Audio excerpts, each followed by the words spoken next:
Hi guys! Ngayong araw nga pala turuan ko kayo kung paano ang easy sa pagtanim ng kamote. Siyempre una guys, kailangan natin may abo. And then, kumuha kayo ng pot na maliit. And then, liakin nyo lang ng maliit yung kamote. And then, ilagay nyo po siya. Pampunla lang po yan guys. And then, pag tumubo na po guys, pwede nyo siyang tanggalin dun sa bunga na tumubo. Ilipat nyo po sa sako. Then, after a month, guys, ganito na siya after 6 months. Ayan. May laman na po siya. 6 to 7 months, guys. Ganyan na po ang laman ng kamote.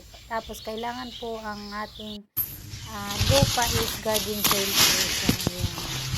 Talagang bogad po. Kasi para yung kamote, naglaman po siya ng malalaki. O, ganyan na po yan, guys. Papasok lang po yan.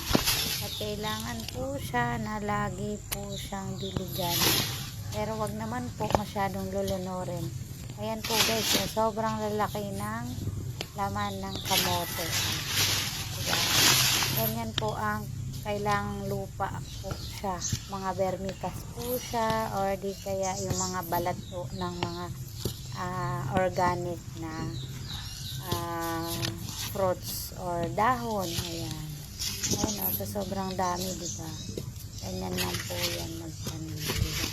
Pero mag-aantay po kayo ng ilang buwan. Yan, ang lalaki po niya. O pwede na siyang prito. Thank you for watching.